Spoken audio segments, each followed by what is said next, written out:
No female is recognized as worthy of any position of governing power. To do so is a rebuke against Rome. I shall take all of your kingdom. No! Appointed by the Empire!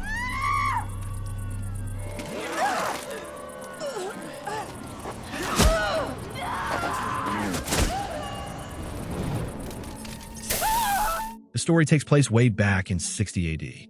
The Romans had pretty much taken over most of Europe, but the people of Britannia weren't giving in so easily. On this island called Mona, Roman soldiers showed up and wiped out a bunch of druids, about 300 of them.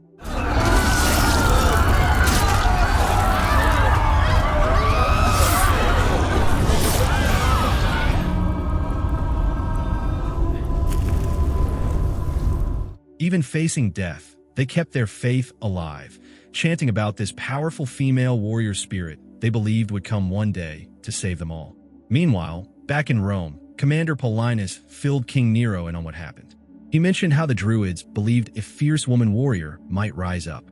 That made Nero paranoid, so he decided to ban women from holding any leadership roles, just to be safe. Back in Britannia, things were calm in the Iceni tribe, which was ruled by King Prasutagus and his queen. They had 2 daughters and were living a peaceful life. One day, a warrior named Kieran showed up and gave the king some bad news. Rome had appointed a new official, Catus, and he didn't seem to like Britannia much. While the men talked politics, the queen took the girls out for language class and a bit of pampering. They ended up at the market where they saw something disturbing: men nailed to crosses. At first, the queen thought they were criminals, but her maid told her they were Christians punished for their beliefs. They carried on through the market and ran into some Trinovant fighters. One of them, a fierce woman named Cardamanda, saw the queen and knelt, calling her Boudica, which was the name of the legendary warrior goddess.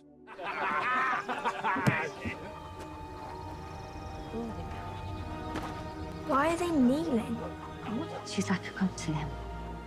But a local merchant overheard them and got angry, yelling that the queen was acting against Rome and tried to grab her. Did your slave just speak ill of the Emperor? Come along, children. Your slave made a disparaging remark about the Emperor. Honor Regenerius! The whole place turned into chaos, and everyone ran off before the Roman guards could show up. Later, the king told his wife he had to talk to Roman soldiers just to smooth things over. Because of the incident, the queen was banned from the market for a year and had to send others to shop for her. She started wondering why those warriors thought she was this goddess. The king said it might be because of her family bloodline. That afternoon, the queen and her daughters were messing around with wooden swords, clearly not trained for real fighting. The king joined in and noticed Kieran looking gloomy, still heartbroken from losing his family in the war. While fencing playfully, Come get me. the king told his wife her warrior roots were stronger than he thought. So, he gave her a special sword, an ancient weapon with mysterious magic, known as the Boudica blade. It even changed color in firelight.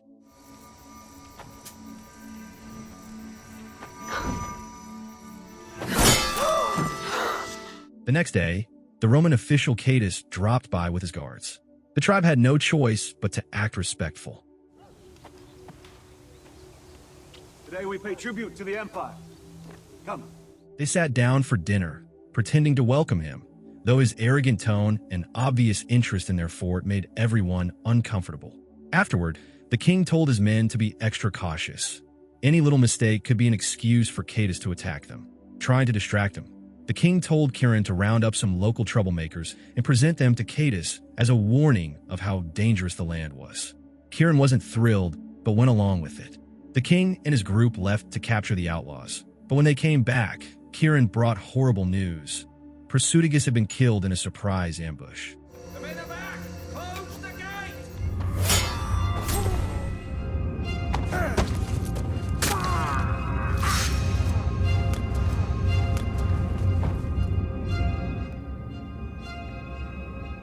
The queen was devastated. She cried out in anger and blamed the warriors for not protecting him. The next day, since there was no male heir, the tribe chose her as their new leader. They gave her the royal torque, a sign of her new role. But just as the ceremony began, Cadus and his men barged in. He told everyone that Rome didn't accept female rulers and that the gift they'd sent to Rome was seen as a bribe. As punishment, he declared the land belonged to Rome now and said the queen and her daughters would suffer for it. He then exposed Kirin as the one who had given away the king's location. The soldiers dragged the queen away, ripped off her royal necklace. Appointed by the Emperor!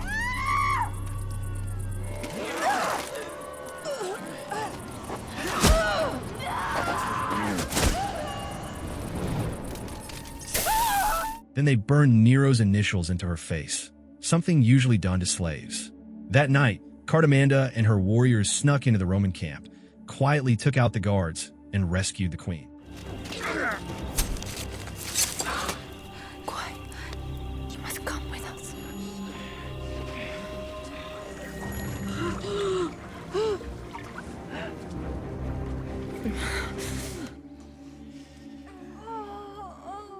She was weak, burning with fever, and kept calling for her daughters.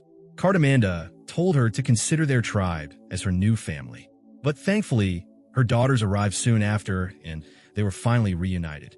Cardamanda gave her a gruesome gift, a bag of teeth taken from a Roman soldier, to remind her of the kind of bite a warrior needs. As days passed and the queen healed, she stepped out one morning and saw her daughters being trained in combat by the tribe. She asked for a break in their lessons so they could spend time together. That's when Cardamanda shared that she, too, had lost her kids to the Romans. The girls told their mother that the tribe didn't see her branded face as a mark of shame, but as proof she was meant to lead. They believed she had no choice but to rise up and unite the tribes against Rome. The queen decided to start training, though she clearly had a lot to learn. One of the warriors stepped in to help and showed her the right way to strike. During practice, Cardamanda returned with the Boudica sword. She had taken it back after killing the Roman soldier who'd been given it. The queen was touched by the gesture, but her trainer pointed out that bronze wasn't the best material for a real battle blade. Right after that, Wulfgar and his crew show up to check on the queen. But Wulfgar isn't impressed. He thinks she's way too green and not wearing the right armor. I fought as an auxiliary for the Romans. So I know that. What are you going to challenge the Romans with? It's ugly in hand, heavy. Everyone's shocked when the queen jumps in after it, despite the strong currents. Somehow, she comes back out with the sword fixed like magic, and that leaves everyone amazed. After that, Wulfgar says he and his tribe are behind her. That evening, the warriors bring back her royal necklace and hold a big ceremony to officially make Boudica the leader of all the tribes. She gives a powerful speech about taking back their freedom and plans an ambush on Cadus' convoy in 2 days. Wulfgar isn't sure it's a good idea. He thinks Cadus' army is too strong and they might get crushed. But when Boudica makes her sword float in the air and come back to her hand, everyone takes it as a sign they're on the right track. When Boudica gets ready to face the Romans alone in the forest, Wulfgar and his men decide to back her up instead. We have chosen you as our queen.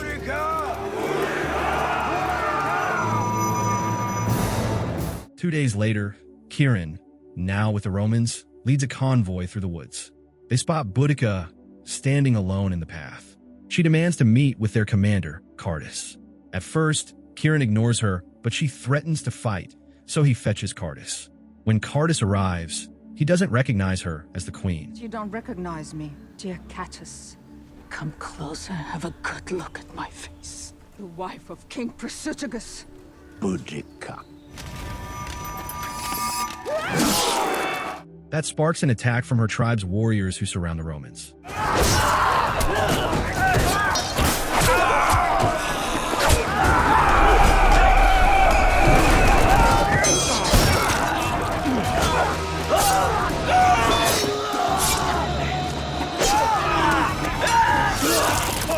After the fight, the tribe scavenges the bodies for gold and valuables. Kirin tries to run, but gets caught and brought to Boudica.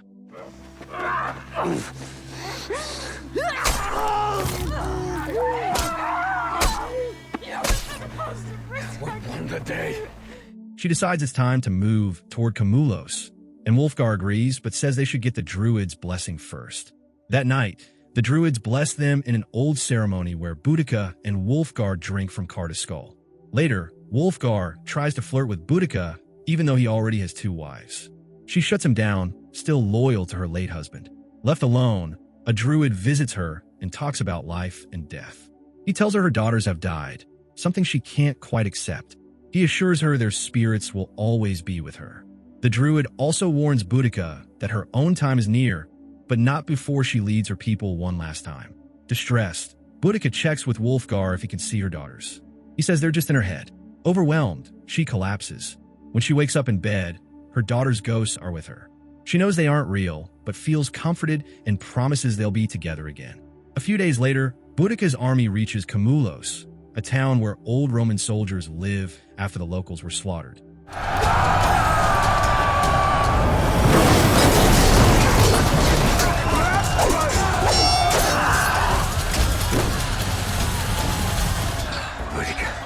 I met the Roman governor.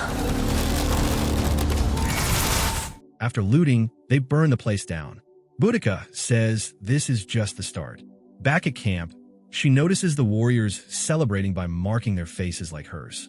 At first, she's upset because the mark reminds her of slavery, but Wulfgar says they're giving it a new meaning since they can't read or write. In the Cambridge forest, they surprise another Roman convoy.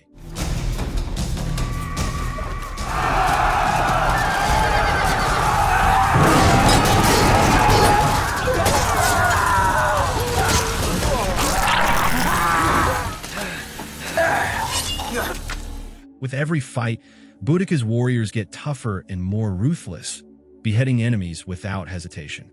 Later, in London, they attack the harbor at night, setting fire to Roman ships.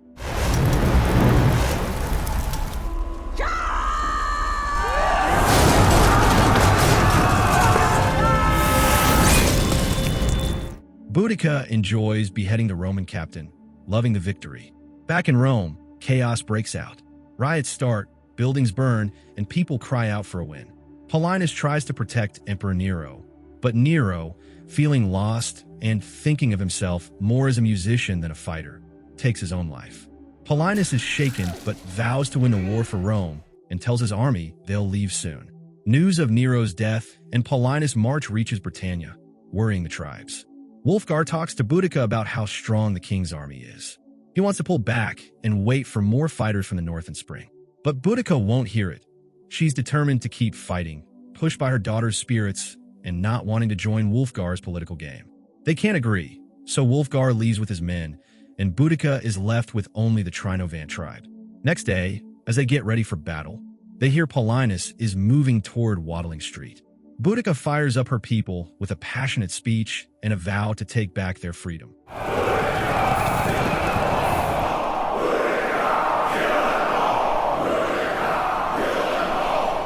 To assert the cause of liberty!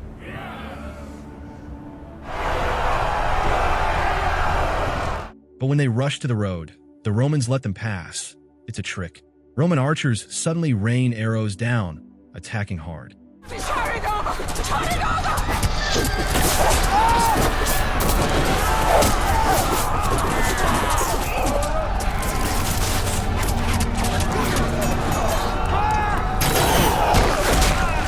Time for fighting is over, Mother.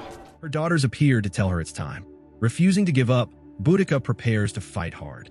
Suddenly, Wulfgar comes back with reinforcements.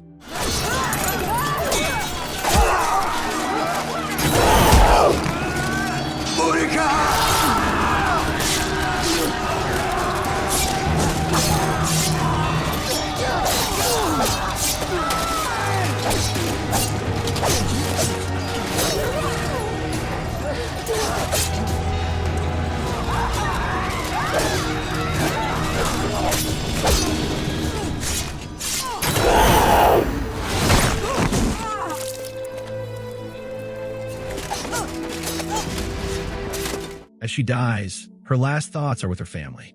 She imagines her spirit meeting them in the afterlife. Fast forward to today, there's a statue of Boudica and her daughters in London, reminding everyone of their story. If you like this video, go ahead and hit the like button. If not, hit dislike twice to be sure. Watching the whole movie would be best. Thanks a lot for watching, And don't forget to subscribe for more like this.